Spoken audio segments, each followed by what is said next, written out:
Going back to Marvel films in general. Yes. Back on the subject of being on top. Is that what we were talking about? I think so. Oh, we were. Captain America. We were talking about... That's making the news right now. X-Men, Captain... Also, I wanted to talk about the new X-Men movie coming out. Days of Future Past. Yeah, Days of Future Past. I am looking forward to that. Yeah, so am I. I just wanted to share this with you guys since I read it. Halle Berry's scenes are going to be cut from the film. Yes. And the first thing I thought, just like Judge Fred probably said, was, oh my God, her acting's that bad that they literally cut her from the film. Well, they didn't cut her from the film. She's still in the movie. Well, they didn't cut her from Catwoman, so I don't think they would cut her because of that. Sadly, yeah, you're probably right.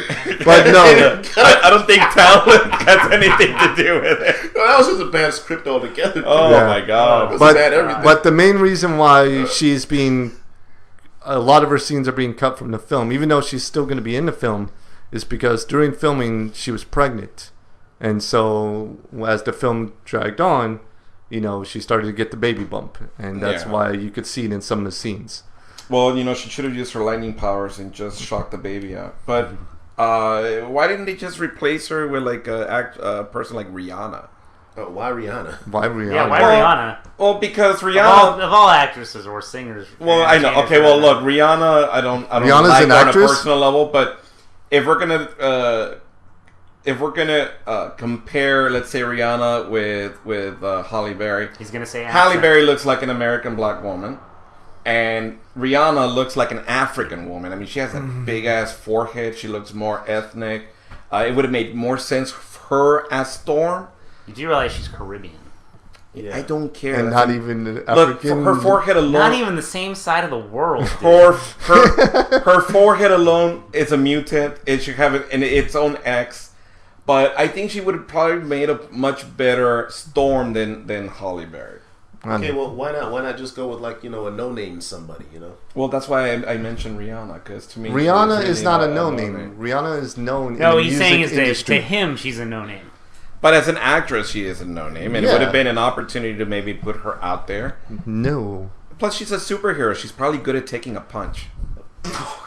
Yeah, we're not gonna go. We're not gonna go there. Oh. What? We're not gonna go there. Oh, again, folks, I would Anybody? just like to stress that the opinions of the 8-Bit Scoundrels are their own and not representative of the group. I have nothing to say about that. I got nothing.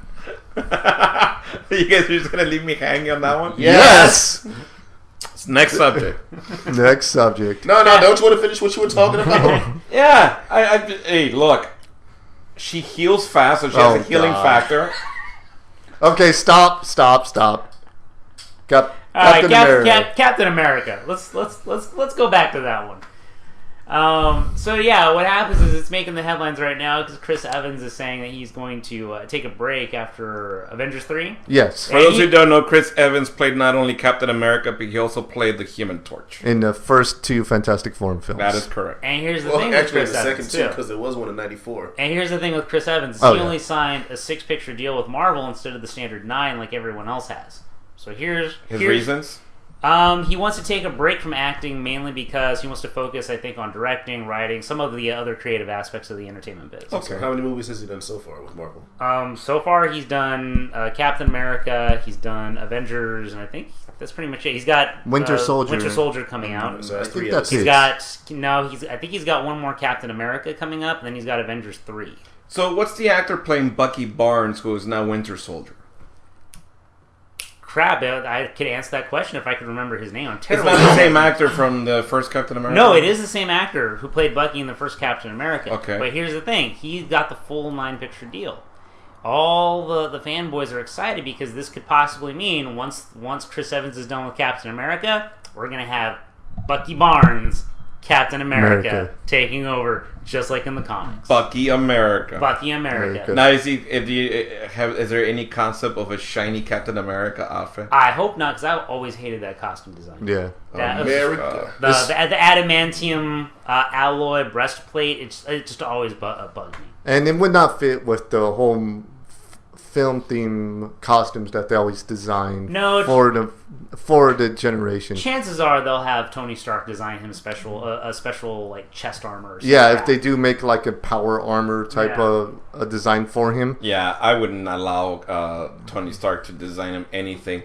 If you guys remember in the comic book series of Civil War, he designed the Spider-Man outfit for Peter Parker. Oh, with the 3 awkward spider legs that came out of it? Yes. And what that outfit actually did was record Spider-Man's movements and how he performed in the field and use it as a programming, and then also use it to shut down Spider-Man when Spider-Man betrayed Tony Stark. So he always has a backup plan to screw everybody else. Also, with that Tony Stark powered suit for Spider-Man, Spider-Man doesn't tell the heroes that he works with that he has his spider sense.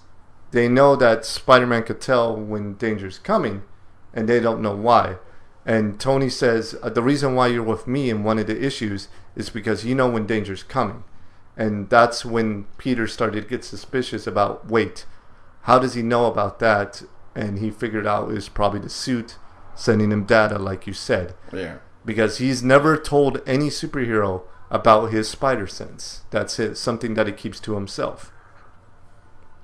Also, Marvel Comics, and by Marvel Comics I mean anybody not associated with the Avengers timeline. Mm-hmm. Can you stop letting everybody know the secret identity of the superheroes? Does everybody need to know who Peter Parker really is? Every single movie. Jesus Christ. I think part 2 was the worst. Like half of New York saw his face. It's like they could be instantly walking down the street when he's just minding his own business. Go, oh hey, Spider-Man! Thanks for saving me on the train. I know, right? Seriously. Criminy. I never thought about that. Yeah, have you guys noticed that at the end of every, like at the end of all 3 of the first Spider-Man movies? Sam Raimi ones? Yeah, all the Sam Raimi movies. Mary Jane gets kidnapped by somebody. Yeah. In the first movie, it's the Green Goblin. Second movie is Doc Ock. Third movie is Venom. Yep. Yeah, imagine if she lived closer to Mexico. I don't get it. Yeah, I don't get it either. Oh, you guys don't know about the kidnapping of redheads and other women for prostitution and sent to Mexico? We do, but we didn't quite pick. Yeah. That's where we didn't get the Yeah. All right, well, next time I go to TJ, I'll let you guys know. We can do a little group thing. All right. No. The audience at home can't see it right now, but we are nodding very disapprovingly at Picard facepalm. Mr. J. Sebastian Stan. That's who's playing Bucky Barnes. Sebastian Stan. Yeah. So he's going to do the last Captain America movie, so Captain America 3, whatever they're going to call that, and that's it? Or is it Avengers 2 that will be his last No, film? Avengers 3 is going to be the last... Avengers 3? Avengers 3 is going to be the last Captain America appearance, at least for Chris Evans. All right. So, Guardians of the Galaxies this year... Which I'm excited for that. Yes. That looks like it's going to be great. You hear that, when DC? You're dropping the ball. Oh, yeah. And speaking of them dropping a ball, Superman, Batman, when is the estimated time for that again? It was 2015. I think it's being pushed back to 2016 now. And what's the estimated time for Avengers 2? Next year. Oh, wait a minute. What's that one that's supposed to open the same day as Batman and Superman? Avengers 2, wasn't it? Because that's the point I was trying to make. I don't even know now. It seems Warner Brothers tries to push, their planning schedule. That way they don't have to compete with Marvel in the film front. But I don't know. Batman Superman might be one of those titles that actually could beat the Avengers in the box office. Despite how much better the Avengers storyline will be. I know right now they're going with Superman versus Batman. I actually personally would really like it if they went with the world's finest title. Because they excluded Wonder Woman. Yeah, but Wonder Woman's not part of the world's finest. She's part of the Trinity. That's why I said excluded Wonder Woman. Which, by the way, DC, you can't put a decent Wonder Woman movie, but Marvel Comics goes, here's a talking raccoon. Deal with it. Yeah, because there's rumors for both Wonder Woman and Flash to have a cameo role in Batman Superman. Guys, stop that. Develop the characters. Make films for them. Apparently it's bad to copy Marvel's formula, even though it works. Yeah, they should just copy Marvel's comics or Marvel's company way of doing movies right now. and just say, I don't care, we're copying it. But I also like how Marvel's spreading out. Like, they have Avengers of S.H.I.E.L.D., which is also attached to the MCU. Which but you said it was a terrible series. No, it's not a terrible series. It started out terrible. No, it didn't even start out terrible. It just started out really slow. Like, it was slow to get me interested in the characters other than Agent Coulson. Yeah. And it just, every episode just ended with just a little something that caught your interest enough to make you want to watch the next episode. Question.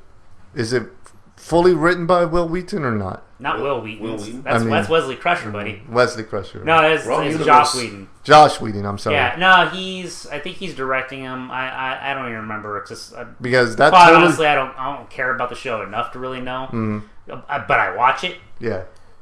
But Josh Whedon, man. And the thing is for me, they started off the series with the whole the draw. What actually happened to Agent Coulson? How did he live? And the big reveal fell flat on its face, but they're still building on it, and they're throwing in a few cooler things, like major spoiler alerts right here. For anyone who hasn't seen at least the last week's episode, they revealed that there was some wonder drug that was really responsible for bringing back from the dead that's being drawn from the blood of a blue alien. Blue alien in Marvel could be anything, but so far the rumor mill is like hoping that it's a Kree. Oh, it could be Kree? That it could be Kree. Oh. Or it could be Skrulls. No. Because in the Marvel Cinematic Universe, they're calling them the Chitauri instead of the Skrulls because they don't have the movie rights to Skrulls. Oh. Fox does because of Fantastic Four. So that's why there was no Skrulls in the Fantastic Four movie. But the Super Skrull is a big part of Fantastic Four. They used it with Doctor Doom in the Silver Surfer movie.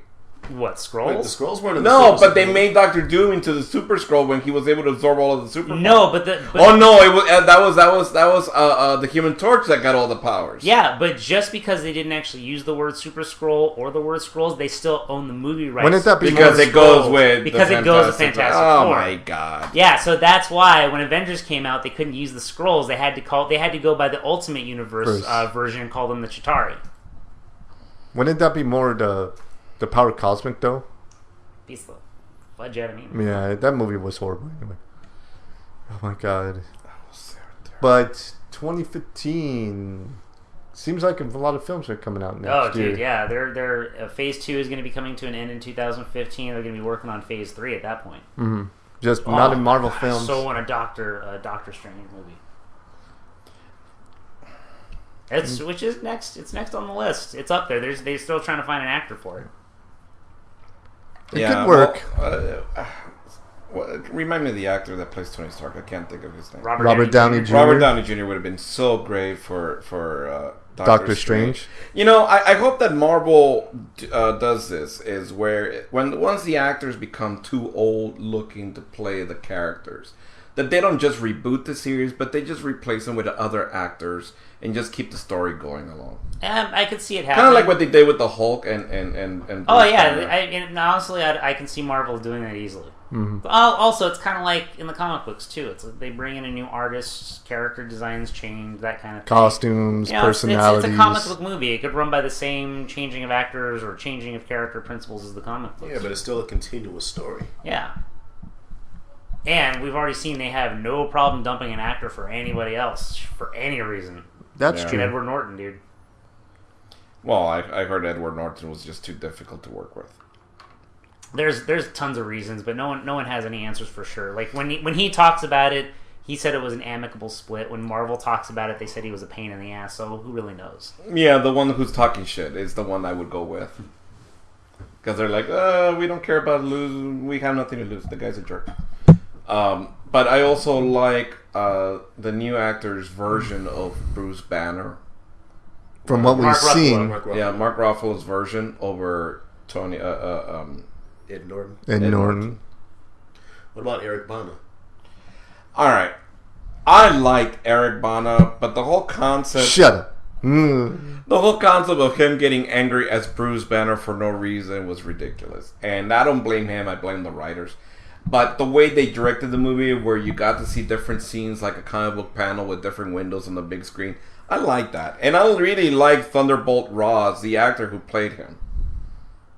Yeah. Well, here's the thing. I actually was one of the few people who really defended the Ang Lee Hulk because I enjoyed the hell out of it when it came out. I still own a copy of it on DVD. Yeah, did you enjoy him growing 20 feet taller every time he got mad? I didn't mind it. I really didn't mind it.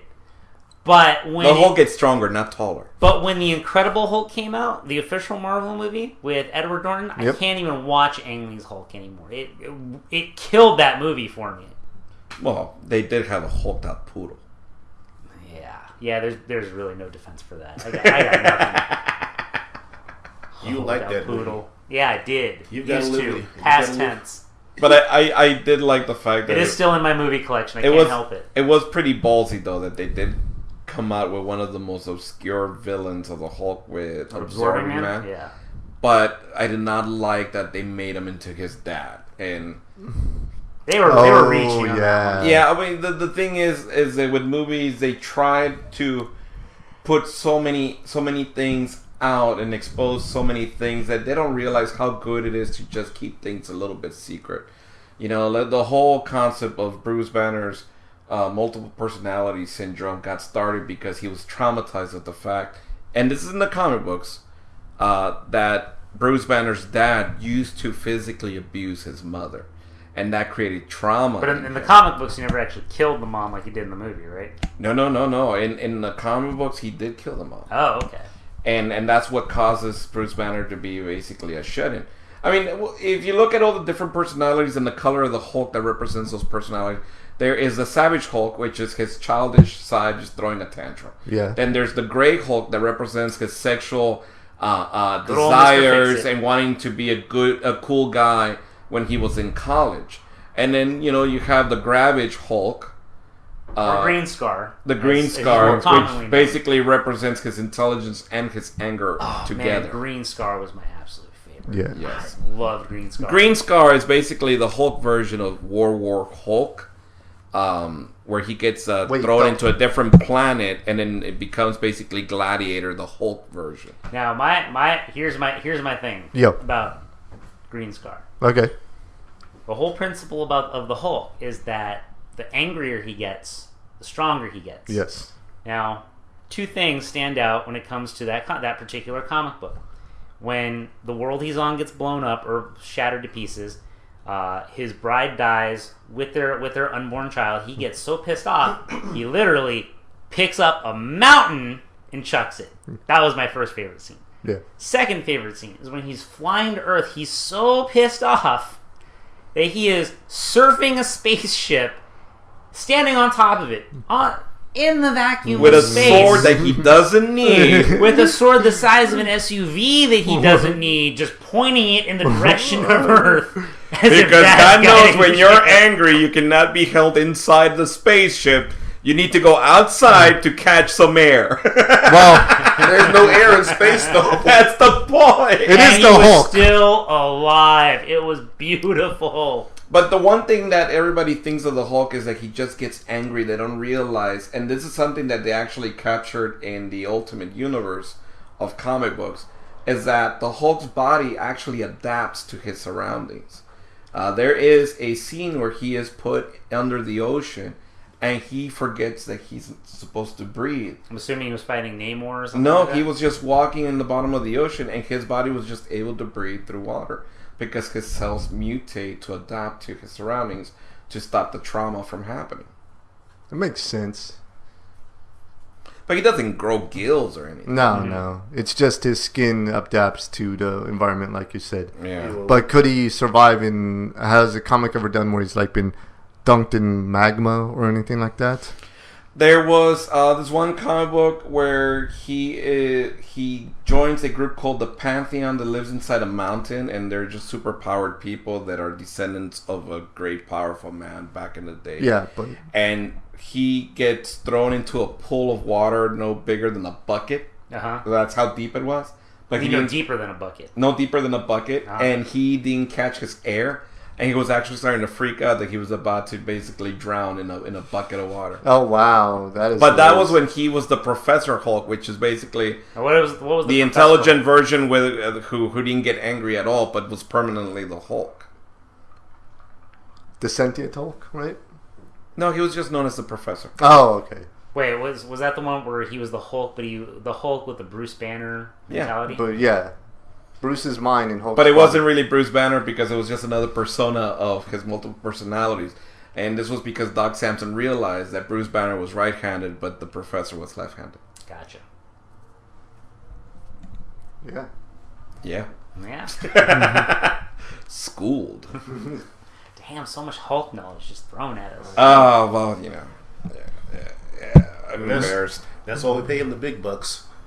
Oh, you mean free? Yeah. Well, we get what we pay for. All right. Absolutely nothing. So, anything else you want to continue on this whole Marvel? No, but kind of going more towards the DC aspect, John Constantine is getting a new TV show.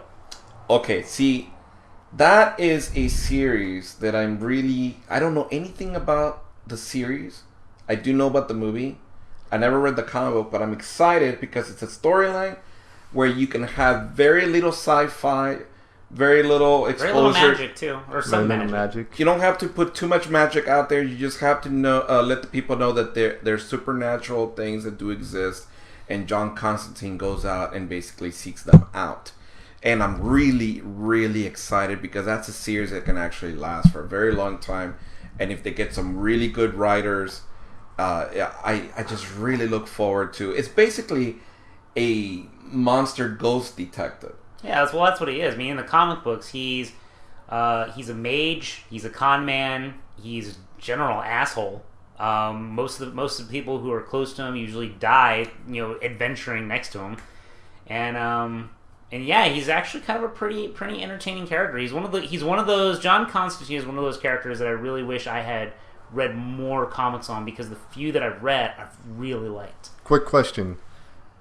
Is there a set number of seasons that they have planned out? No. It's going to be on... It always starts with one season. It always starts with one. It's going to be on network television. Usually. It's going to be on network television. It's going to be NBC. So it's going to be NBC. NBC? All right. NBC. Oh, I do not have very high hopes on it. So that means it's going to have minimum 19 to 22 episodes. Unless it does really bad and they end up pulling it in the first few weeks or something like that. But if you had told me that it was coming out on AMC, my high hopes would be so... Because AMC's been killing it, man. Yeah, AMC but NBC, now I'm worried, because NBC actually, is not really known for putting really good comic book series. Actually, I just had a thought. NBC was about to do the Wonder Woman show. Yeah. They were going to... Yeah. Oh, the reboot. That's a concern. That is a concern. Well, I thought they canceled it. They did. They did. You didn't see the pilot, did you? Oh, the pilot was terrible. Oh, yeah, the pilot. It was all kinds of pilot. bad, bro. Was it worse than the pilot of the new Knight Rider? Yeah, because at least that made it to air. The Wonder Woman thing never even made it to air. It solely exists on bootleg and on the internet. And the funny thing is, the actress that played Wonder Woman, if you saw the second G.I. Joe film, she was Lady Jane in that film. She wasn't that bad in G.I. Joe, but as Wonder Woman, no. No, on the She's not tall and she's not buff, and Wonder Woman looks like she's an Amazon. She's man. an Amazon. Yeah. She does not take guff from anybody. And you know what? That's one of the things that's really bugging me about this. Little off topic, the Batman Superman movie. They're gonna have Wonder Woman. Well, I don't know if it's rumored or confirmed, but I heard that they were gonna have Wonder Woman.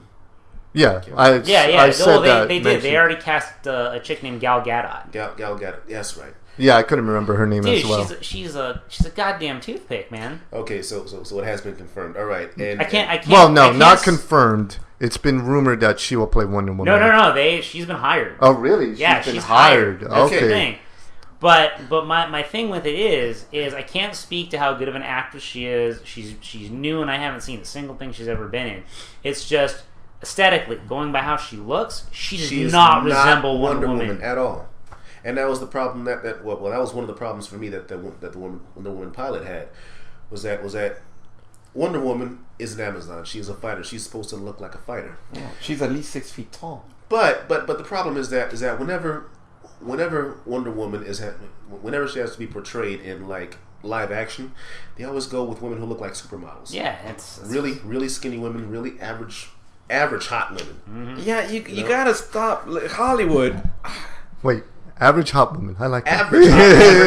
Average hot, yes. Yeah, I mean, there's something to be said that there is an attractive feature for a woman, not fat. And look, I'm not judging. I'm fat myself, but women are supposed to look like women. And for me, a woman looks like a woman when she's a little bit thick.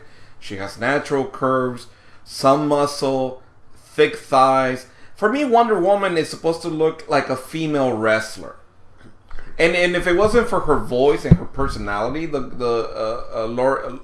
woman who played China in the WWE, I remember China. Lori, she now does porn, by the way. But, yeah. She hit the wall. She hit the wall 3 times. There was one point where she used to look like a tranny when she first started. Then she got hot, and then she just hit the wall. But when she was hot and she was doing the first cover of Playboy, she easily could have played Wonder Woman, but not with that voice. Nah. Physically, yes. I don't see. Physically, yes. Hell, no, Julie Strain could have played Wonder Woman at some point. Face. Yeah, but Julie Strain's a little bit older now, and even though I still think she's very attractive, she is still. No, years ago when Fact 2 was a big thing. Fact 2. Yeah, when Fact 2 was a big thing, she could have easily been a Wonder Woman. Easily. All right, but I mean, you know, my thing is, hire someone like that. You know, don't go with, you know, a runway model or someone who looks like a runway model. Don't go with a name actress. Go find a nobody who has talent, who doesn't fit the normal look for movies and TV, and hire her. You know, try a bodybuilder or something. You know, well, not even a bodybuilder. I mean, you know, just someone who looks like she lifts. Yeah. Doesn't have to necessarily be a bodybuilder. Do you even lift, bro? Do you even lift, sis? I mean, you know, even list. You can get a woman. Okay, like Even list. Wow. Do you even lift, I'm not sis? saying size-wise, because for example, Nita Marquez is a beautiful fitness model. I know her personally, but she's 4 foot nothing. But if you get a woman who's built like her, but is 6 feet tall, and there's gotta be a woman like that. Probably 1 or 2. It would look fantastic. And by the way, please look up Nita Marquez. She is a mother with a great work habit, has TV credits, a body to die for, and just fantastic. Very beautiful woman. Also, speaking of Gal Gadot, you know who Gal Gadot isn't? Linda Carter. Linda Carter. I'm just more about the Gal Gadot joke pun. You know, she is in her 60s now, though. And you know what? Gotta throw that When out she there. appeared in Dukes of Hazzard, they may have done a makeup job on her, but even in Dukes of Hazzard, Linda Carter was still hot. Wasn't that like 15 years ago? No, the movie that came out in 2005 or 2006 was not even worth committing to memory the year because it was that terrible a movie. Because they didn't have. But Linda Carter. Okay. Didn't they have Johnny Knoxville in it? Yeah, it did. Oh, It did. yeah. How about all right. But Linda Carter was Oh, yeah. still, even if she's no longer in my mind, she's still a hot broad. I'd still hit that. All right, let's remember Linda Carter for a good movie, Sky High. I actually never saw Yes, Sky High. Sky High is Sky a High fantastic It movie. was actually a really good movie. She plays the principal of a school that teaches superpowered beings and tries to make them into superheroes, but some of them still become supervillains. Yes. I've seen it. It's a Disney film, isn't it? Uh-huh. I think so, but it is fantastic. It's one of the better live action Disney movies. Sweet. And if you watch that, it kind of reminds me a little bit of the comic book series Invincible.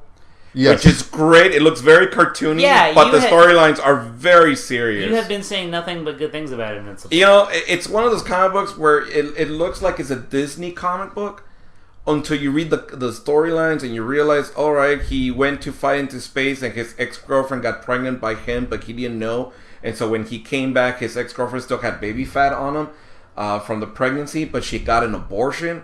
I mean, it plays on some really heavy strings, man. Damn. It's basically superheroes in real life. You know, Yes. it touches on a lot of real life situations that you would see or hear about in everyday life, but with superheroes, and that's the main draw. Fantastic series. Art is good. I really enjoy it. Terrible costume designs. Costume designs are horrible on a lot of characters. and that's I will on a admit. positive level. They're just horrible. But everything works. You know, they will hide their identities and stuff like that. You know, imagine Kick-Ass, but you know they actually had powers. They're Yeah. actually good at being superheroes. Yeah. Well, the superhero's dad, Invincible's dad, actually tries to take over the world. And so he gets into a physical fight with his son and chooses between killing his son and taking over the world or leaving into space. chooses to leave into space. But he almost did kill his own son. Dang. Who is, by the way, the hero of the comic book. Yep. And that's issue 5, I think. I need to reread it. I'm not quite sure about that. Oh, I stopped at issue 100. I need to catch up because I think there's like 20 more issues. I need to. Isn't it still going? I believe it's still going. continuing. It's still going. It's still in serialization. Yeah, I mean that's actually a comic book series that I can see them making into a TV series. But they would have. Sounds like it could be TV material. But they would have to hold back a lot of like the costume designs and uber super powered scenes and things like that. But storyline wise, and like, oh, I have powers, but I don't know what to do in my powers, and oh my god, I lost my powers. I don't last as long sexually because I don't have my powers. And then the wife is disappointed, but then he gets his powers back, and her libido grows because now she's getting satisfied. That's just the funny parts of the comic book. But I just had a thought because when you said it could be TV material, I was thinking, that could easily be a good AMC show. Yeah. Which brought me back to John Constantine. You know how you said that's a show that would be better served on AMC, but it's on NBC? Yeah. I think we have Breaking Bad to thank for that. Yeah. Yeah, because remember how they said they shopped Breaking Bad to a lot of networks, and nobody wanted to pick it up. No one wanted to touch with a 10-foot pole, and then AMC snatched up. I think John Constantine, and Hellblazer, which would easily be a great AMC show, I think probably just got snatched up by a main network to keep another Breaking Bad from happening. I'm not going to say it's going to be a Breaking Bad because we don't know at this point. Yeah, and to coincide with your thought, it's both Breaking Bad and The Walking Dead were pretty much came out at the same time, right? Or I think Breaking Bad was 1 or 2 years. Well, no, they didn't come out at the same time because you got to realize that AMC goes through seasons, and in that case, it's basically it's Mad Men, then it's The Walking Dead. Then it was Breaking Bad.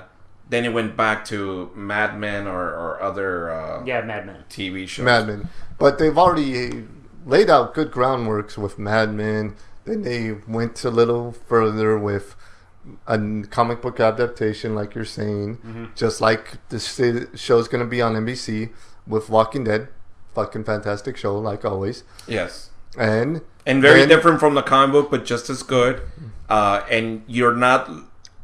I'm sorry for interrupting. Just want to say this, is that the great thing about the comic book and the great thing about the TV show is that by reading one and watching the other, it does not spoil the other version because people are dying out of order. So you're not like, oh, this guy died, so he's going to die on the other. Yeah. No. There are characters who are alive now who are dead in the other in any direction you They actually made a character for the show that's not in the comic. Yes, they've done that too. Yeah, I've seen a character that's not in the comic in the show.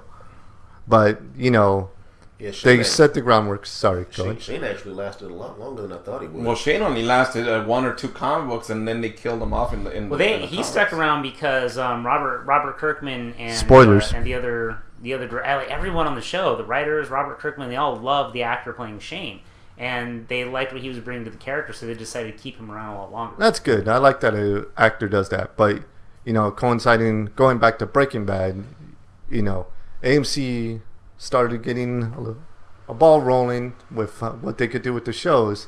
Then Breaking Bad just catapulted them to the next level. Oh, yeah. Totally. I would say. Because hopefully they'll be able to do something with it. I mean, at least we'll probably get a more accurate representation on NBC of Hellblazer than, like, say, the movie did. Which, I loved the movie. The Constantine movie. Yeah, Constantine. I still thought it was a great movie. They played to... That movie deserves a sequel. Yeah, I wish it did. But, and it was one of the few movies that actually played to Keanu Reeves', I guess you could call them strengths, or his limited emoting abilities. His subtlety. We'll say subtlety. And I'm totally tying this in, his Bill and Ted style. Yeah. And I think he did a good job on it. I think the movie was put together, but however, Peter Stormare stole that movie when he made his appearance as Lucifer. And like I said, that movie was not the closest representation of the character, but I'm hoping with the TV series, they'll be right down on it. But it captured the spirit of the It did capture the spirit. Of Constantine. Just like in the first X-Men movie, I didn't like a lot of the storyline, but I have to admit they did capture the spirit of the characters. And I wanted to just, look into the guy that's playing Constantine. His name is Matt Smith. And I was trying to look around for stuff to watch to kind of get an idea of how good of an actor he is. But so far, he just has had tiny roles. I think his biggest role was a junkie number 2 or something in a movie called Layer Cake that came out several years ago. But as long as he didn't come out as Russian Dancer number 3. Oh, well, Russian Dancer number 3 will never work in Hollywood again. For those who don't know, Russian Dancer number 3, we just call him that. He was a background actor that I think was supposed to get a line or two, and he's from a small town. And a line or two in Indiana Jones. And Indiana Jones and the Crystal Skull. And he went back to his town. They made him into the town hero. They interviewed him, and he started basically letting information out. And when they got back to Steven Spielberg and his people, George Lucas and his people, team up. Both of them said, "Yeah, I don't think he's going to be working in Hollywood anytime soon." Yeah, that was the kiss of death. Has. And when Steven Spielberg says you're not going to be working in Hollywood, you don't work in Hollywood. Yeah. No. And the worst film to go out on too. Yeah. Oh. Crystal Skull. Now, don't even get me started on that piece of crap. I'm gonna say this, and then I think we probably should come to a close after this. All right. I really do want Constantine to be a really good show, and not because I want Constantine to be great, which I do, in addition. But if it does fantastic, then we're gonna see a lot more comic book movies that are gonna be written better for TV. I would love to see a Hellboy series. Oh God! What are they called? BBRP? BBRP. No, the Bureau of Paranormal something. It doesn't matter. Just a Hellboy TV series would be fantastic. I don't think they're gonna do that though. Yeah, because they pretty much solidified the story of Hellboy with the films. And right now, it's Guillermo del Toro. It's been such a passion, like a love project for him. Those movies, I don't think he'll let that go. Like, he still wants to do a Hellboy 3. I really that would be fantastic. I wish he would. I want to see a Pacific Rim 2 before there's a Hellboy 3. I haven't even seen Pacific Rim to even agree with that. Personally, I would like to see Hellboy 3 over Pacific Rim 2. Yeah, we'll get to that. Kaiju's. And please, ladies and gentlemen, please look up on Google the new outfit for The Flash and tell me, why is it that the 1990s version of the costume of The Flash looks a lot better with the than fake this muscles? leather-wearing, man, burgundy-colored... I haven't seen it yet. I don't hate it. He's known as it is ugly. He's known as a Scarlet Speedster. Why did they make him burgundy? I'll never know. Actually, wasn't the original 1990s TV show Flash burgundy and suede and stuff? No, it was pretty red. It was a dark red, but it was nowhere near being and red. Yeah, sure, it looked like it was padded, and they did airbrush. It looked like it looks so. And the muscly. mask felt a little bit too big for his face. I still go back and watch old episodes of But that outfit is fantastic. I love that. I like that show. I have the entire series on DVD. Dude, pound that, man. Yeah. I'm just saying. Yes, I like to point out that these two just pounded each other. Thank you. Yeah, fist pound. Okay, well, that doesn't make any better. Fist bump. All right, ladies. Fist pounded. Leaving it on that. Fish pound. So, ladies and gentlemen, thank you. This has been 8-Bit Scoundrels. We look forward to hearing from you guys, and please comment below. I am Mr. J, the Saws, Zed, and Judge Fred. Thank you very much. Wiggity whack, y'all. Bye-bye.